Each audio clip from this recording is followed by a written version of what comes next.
Hello, Retriever fans, and welcome to the Ryan Odom UMBC basketball podcast here on Thursday here in Catonsville. Coach Ryan Odom will join us in a few minutes today, though, for the show. We are going to be joined to start by UMBC forward Joe Sherburne. The Retrievers are on an amazing roll to start the 2016-2017 season. They're 7-1 on the year. A big win last night at Mount St. Mary's, 78-70, after coming off another huge win up at Duquesne last week. It's the best start in school history at the Division I level, and our guest Joe Sherburne has been a big part of the start. And Joe, just I guess talk about the mindset, the attitude of this team right now at 7-1. Yeah, well, thank you for having me on. I think coming into the season, we knew what we could do. I knew we all thought we really underachieved last year. We all had talent and everybody coming back. So I think we're doing what we expected to do, and I don't think anybody's surprised by it. You personally, 14 of your last 16 from behind the arc. I'm not a math major, but that's a pretty good percentage. What has it been for you personally? How or why, or what is the concept of this great start for you from behind the three-pointer? I had a couple of bad games where I missed like 1 for 5 from 3. And then it just got in my head like, wow, my percentage is disgusting. And then we got to Duquesne, and I was comfortable there because of my game last year there. I played pretty well, and when the game started going, I just knew it was going in, and ever since then, I just have a really high level of confidence. It's been a pretty amazing run for you guys. Let's start with the Duquesne game because they're a high-level program. They always play well at home. They seem to have your guys' number. You guys hadn't beaten them. You were 0-4 lifetime as a school. But you guys turned a deficit. All of a sudden, you just got hot offensively. You made 7 of your last 10 from 3 in that first half. Talk about how the confidence built in that game and how you guys used that the rest of the game to get that victory. Yeah, biggest thing was just making shots. We were making a lot of shots. I was surprised every time I would go in for the rebound. Like, wow, we should not have made that one. I don't know. And then, we didn't play that well on defense. They scored like 40-something in the first half, but we just made enough shots, and then the second half it slowed down, but we were just played strong enough to just keep the lead. Tell me about Coach Odom's philosophy. And I know you came to UMBC as a guy that everybody knew that could shoot the three. His whole offense, not his whole offense, but a lot of what you guys do is predicated on the three. You shoot a lot of threes. There was a point in the Duquesne game where they came down in the first half and they scored 4 straight baskets, and they were losing by 4 more points because you guys had made 4 straight threes. How that impacts your offensive game, and how that really impacts the opponent when you're scoring points at that level. Yeah, well, before the season started, when we would be scrimmaging each other, we were taking a few more threes than last year, but still Coach Odom would be like, you guys are not shooting enough threes. Only a couple of you butt into it. You guys need to buy in and shoot these threes and not turn them down when you're open. And so, last night we were turning down a couple of threes, and we only attempted 12 last night. Right. That's lower than I'm sure he would like. That's lower than I would like. What was the rest of your question? No, just how that philosophy kind of wears on the opponent. Oh, yeah. When you start making some threes and all of a sudden you look up and you guys have scored 24 points in like a 4-minute span. Yeah. We don't score inside as much as other teams, I guess. We don't have a consistent post scorer, I guess. And when they can score and they're all they want, but if we keep scoring threes, obviously that's more points, and that's what we do best. So that can be annoying to other teams. I know it's annoying for us. Last year, the teams would kill us from 3. Yeah, no question. Now, getting back to your point, were you one of the guys that bought in early to shoot the 3, obviously? Yeah. I was the one that pointed that. I like that. What about, I guess, talk to me about the difference. There's not a lot of difference when you look at this roster, Joe, and I certainly don't want to disparage the Coach Thomas and his staff, but what has it been about Coach Odom that has kind of turned things around and really gotten you guys going offensively? Is there something you can put your finger on, or is it a different philosophy? Is it some different technique? What is it about Coach Odom that's made you guys successful? Um, well, for one, he's always telling us, like, you guys are good players, you guys are good shooters, and he's always giving us more confidence. And I listen to, I believe everything he says, and I think he's saying the right thing. And I think it's just another year of us playing together. We're the same guys, we know each other, we're all settled in, and it's just easier. Has it been easier when you mentioned that extra year? Has it been easier, and are things so much different for you now as a sophomore than they were as a freshman? I don't think so. No. Okay. All right. Talk to me about just your routine, kind of, what you do as far as goals and how you set goals. Have you set goals for yourself, and kind of how you approach the game? I don't have any set goals in my mind. I just want to do everything better than I did last year. And coming into the year, I wanted to go 500, but I think now obviously we can adjust that, and I would like to go way above 500 and compete for a conference championship. I didn't think that was probably possible last year, but now I do think so. Isn't it amazing how much difference confidence can make? And we just talked about some of the same guys, but you just feel so more confident now, and it's a fine line, isn't it? Yeah, it is. Just like with my shooting, I'm not doing anything different. It's just one thing clicks, I make one shot, and then it's I feel like the rest are going in. It's the same thing with everything else. It just has to happen once, and then you realize it can happen all the time. You talked about only shooting 12 threes against the Mount. Have you noticed, as you guys have been successful from behind the arc, have you noticed teams now trying to take that away and maybe being more cognizant about closing things out, and maybe that opens the door? I know you had 3 or 4 times where you went to the basket and scored with the dribble penetration against the Mount. So are those kind of things opening up for you guys now? I only noticed in one game where they really took away I can't remember which one it was, but I was pretty closely guarded from the 3-point line. But other than that, last night, I was wide open on a couple. I don't know what they were doing, but I haven't really noticed defenses changing yet. But I'm sure that'll happen. No doubt. The ball movement offensively has been incredible at points for you guys. And the ability to find the open player, I think that's been a big key. But also, Joe, it seems to me like offensively, the philosophy is first best shot. I mean, if you have an open shot, take it. Don't turn shots down. Just take shots, knowing that you're going to have a lot of possessions. And if you miss a shot, guess what? You come down next time, you're going to have another opportunity. Yeah, I remember we were playing Kennesaw. I got the offensive rebound, and I was listening to you. You're like, you probably should have pulled that up, but that's not the way this team plays, and that's right. I mean, if I have an open layup, or if anybody has an open layup, I'm going to go take it. It doesn't matter when it is, but we got to get the best shot, no matter when it is. And we run a drill in practice sometimes where it's 12 seconds transition, so he'll toss the ball up and one team takes it down, and you only have 12 seconds to score. And if you don't, then you get back on D and they have 12 seconds. So it helps us get in the mindset of getting an early good shot. How fun is it to play in this kind of system? As far as playing the game of basketball, does it make it more fun when you're playing this way? I guess as far as it's always fun to score points. For me personally, I'm not the most athletic. I'm more cerebral, so I kind of like running sets and getting people open on screens and stuff like that. So, but obviously it's been working out, so it is fun. Talk to me about the other part to your game. We've talked a lot about the three-pointer, but what about how your floor game's going right now? How do you think you've been playing? And you've gotten a lot of key rebounds. You've gotten a lot of key offensive rebounds for this team. Talk about everything else and your assist-to-turnover ratio, because I know you're big on that kind of stuff when you're playing the game of basketball. Yeah, I just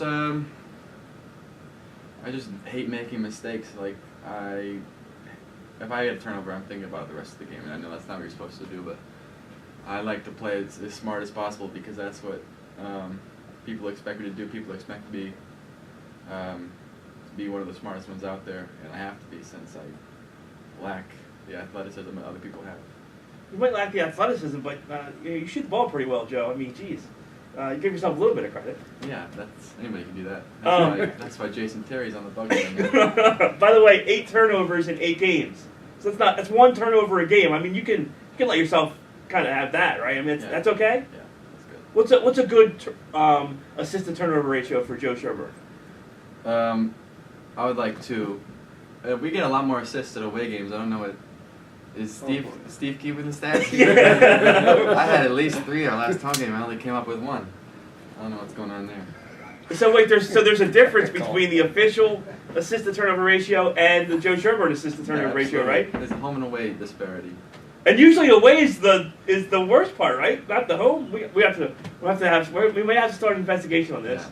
Now, the other thing I wanted to talk to you about was the celebration, because I did see at the game last night. I went home. We called the women's game last night. I went home, watched the game at the Mount. I did see the discount double check celebration last night. Yeah, that's something that doesn't show up in the stats.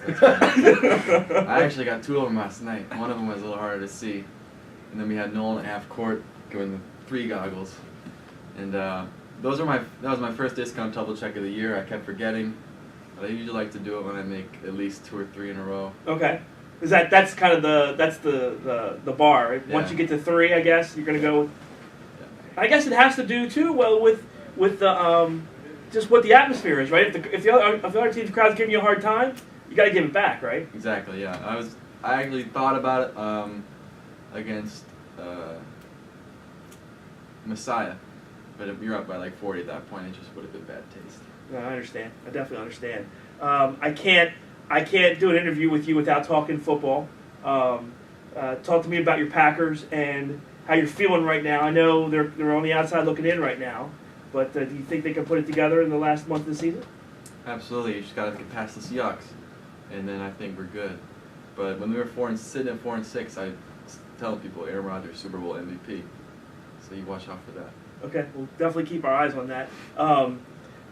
Talk to me about expectations, and I know going in to this season, I don't think anybody knew what to expect. It's been a long time since this program's been successful. Now, as you sit at 7-1 after 8 games, you raised the bar a little bit. What's the limit for this team this year? How good can you guys be? I don't know. I'm really hoping to get a home conference playoff game. That would be cool to see how many people we can get in the rack for that. That's definitely my first goal. But I think we can be fighting for one of the top 3 spots. And then after that, our success will continue to grow if we get more people looking at this school for recruits in the next class, and so on and so on. Have you noticed an uptick in excitement around campus? I mean, is there starting to become a little bit of a buzz surrounding the team? Yeah, I've actually had a couple of people I've never seen before tell me nice game, and I saw 2 people at Walmart last Saturday tell me nice game. All right, well there you go. Right, it's starting to get a little bit of a buzz. Talk to me about some of your teammates. Jairus Lyles, just an incredible athletic player. How much does he help open up things for you guys offensively? Well, another thing doesn't show up in the stats, but he has so many indirect assists by people just guarding him instead of me or anybody else. So when they all collapse on him, everybody else gets wide open, and it's the same for shooters. Will is out there. Their guy has to guard him, and that opens it up for Jairus. So everybody works together in that way. You know, we talked about, and you mentioned it earlier in the interview. You said you guys don't really have that prototypical bang it down to the post player that's going to beat people on the interior.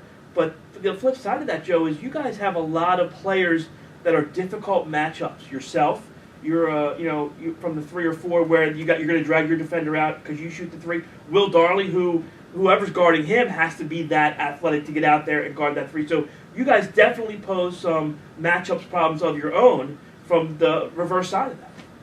Yeah, that's what I like. I like playing the 4 because I get a bigger guy on me, and I stays out there, and Will can do the same thing. Max and Arkell can do the same thing. One thing I could do better is I would like to get better at dribbling. I don't usually work the hardest on dribbling, but if I could even get better at that, then I even have more, even bigger mismatch sometimes. No doubt.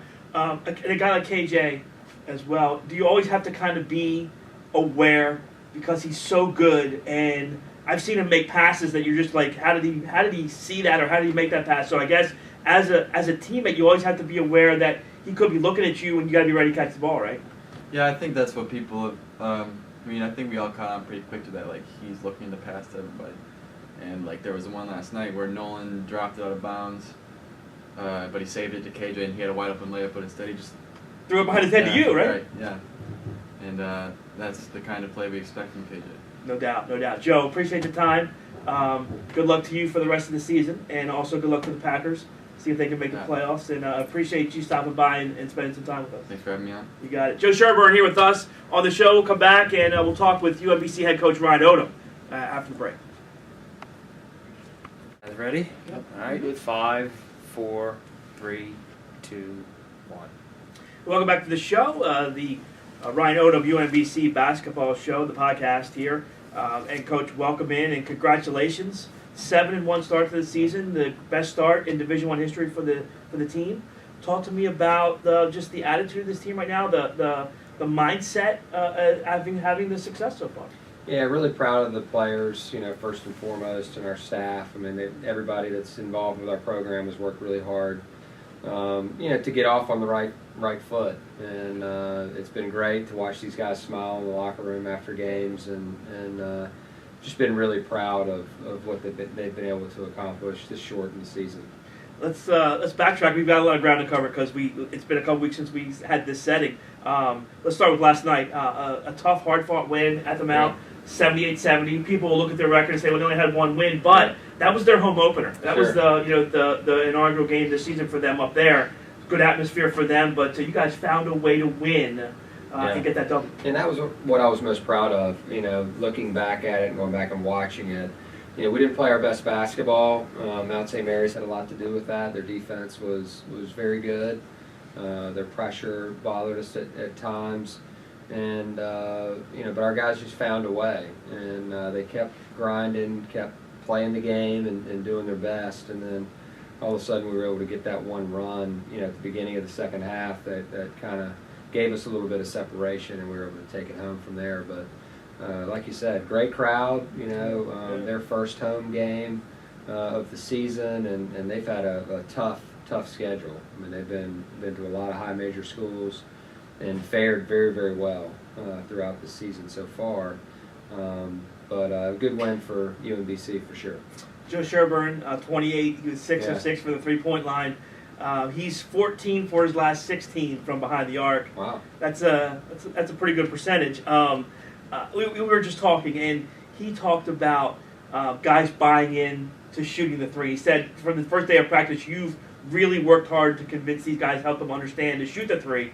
And I'm guessing he was one of the few that you really didn't have to convince too hard to buy into this concept, right? Yeah, well, I mean, it's still important, for them to understand that their coach has confidence in them. And I certainly do. And we have a certain style that we play, and it does, revolve somewhat around being able to shoot the basketball and as well as drive the ball. And so far this season, our guys have been very unselfish, and there's a difference between shooting the three and being shot ready. And I think Joe, in the last 3 or 4 games, he's been shot ready. When it's his turn, it comes to him, he knows it, and he's been able to knock it down.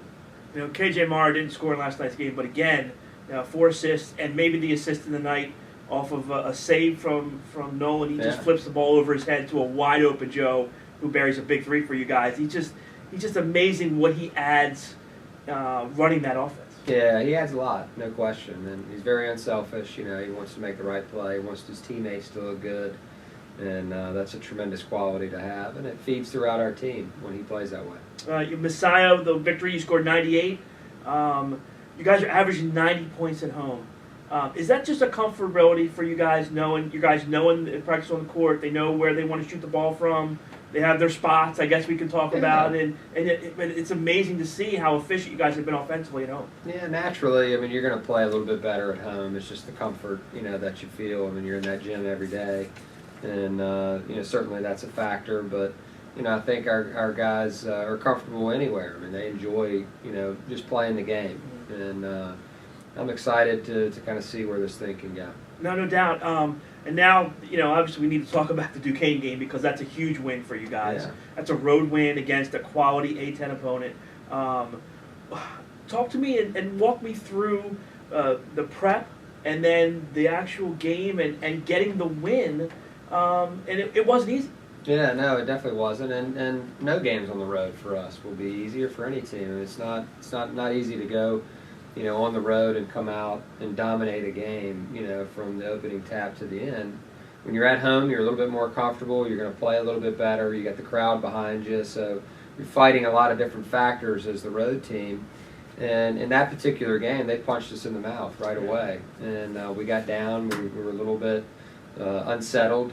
And then as the game wore on, we kind of punched back a little bit and were able to hang in there. Our offense kind of kept us in it, for a little bit. And then our defense took over, and we were able to, get some stops and get out and run, and that helped our offense. So it was a pleasure to watch our guys kind of begin to believe, the more they got into that game, that they had a chance to win. And certainly we went on that big run and scored a lot in the first half. And within the second half, we were able to kind of take it home and withstand all the runs that they were sending our way. I mean, as much as we talk about your offense, that game was really about your defense. Yeah. We talked about, learning how to win, and I know it got tougher to score in that last 5 minutes of the game, but because you guys played so well defensively, they were never able to recover and get back into it. Yeah. We ended up switching a little bit. We played our zone, towards the end of that game, and that helped us, kind of kept the ball in front a little bit better and actually helped us, on post defense because they were very good in the post against us early in the game and throughout. So we had to figure out a way to kind of manage both. And when you look at the psyche of your team, this was a game in Duquesne where you were coming off your first loss of the year against Navy. You had played 5 games in 12 days. And we had that discussion about, let's see how you guys respond. Yeah. And let's see how they rebound. And I guess you couldn't really ask for any more as a coach than what they showed you coming off that first loss. Absolutely. We had a few tough days of practice, leading up right after Thanksgiving and then leading up to the Duquesne game, which I think were important for our team. Our guys felt like we didn't put our best foot forward against Navy, and Navy had a great night and had a lot to do with that. But we felt like we can certainly play better. We can play more determined and play to win. And I felt like our guys went into the Duquesne game with something to prove, and fortunately we were able to come out with a win. Isn't college basketball great? 48-hour stretch. You beat Duquesne. Duquesne beats Pitt. Pitt beat Maryland. Yeah. And that whole thing happens in 48 hours. It's amazing. Sometimes it's a matter of the matchups, right? Yeah, it is. It's matchups. It's college basketball. I mean, this is not the NBA. The NBA is, they're playing 80, 90 plus games, and anything can kind of happen. The back-to-backs and all that stuff that kind of factor in the travel. That factors into the NBA. It's a little bit different. In college, it's a game of emotion. It's a game certainly of execution, just like the NBA and matchups. But anything really can happen in college basketball, and it was evidenced by us being able to knock off a quality opponent. We always see that in the early stages of the season, and there's a lot of people out there, and I like to call it the elitist, high major people that look at a team or they're fans of a team like a Maryland or a Pitt, and they'll play a UMBC or somebody else, and they just expect to win. But Coach, those days are over. I mean, when you look at recruiting and you look at the talent that's all over college basketball, the margin is kind of shrinking, and you just can't roll the ball out anymore if you're a top program and expect you're going to walk away with a victory. Yeah, there are a lot of good teams out there, a lot of good players and coaches, and basketball is a global game now. So there's a lot of different places that you can go find players that can help your particular team, and I think certainly from a high major standpoint, there's a ton of really really good teams out there, but there's also teams at our level that can step up and on a given night give those teams trouble, and that's why you just have to bring it each and every night. It's a great lesson for everyone. You've got to be prepared. We were talking to Joe Sherburne, and we were talking about the three-pointer.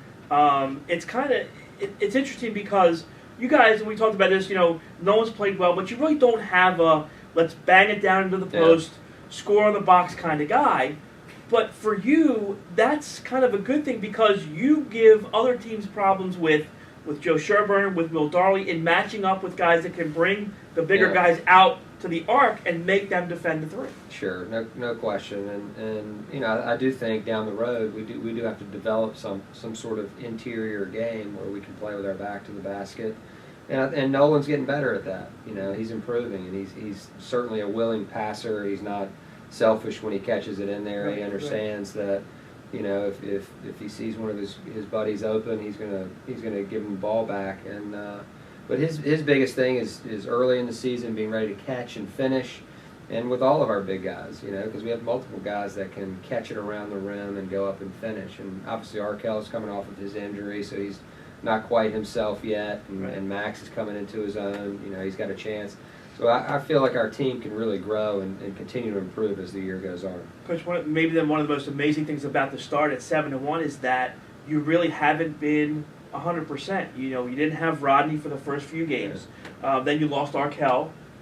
So you've done all this without a full squad, and so I would imagine that once everybody is healthy, the sky could be the limit for you guys. Yeah, we'll see. We take it one game at a time and a practice at a time, but.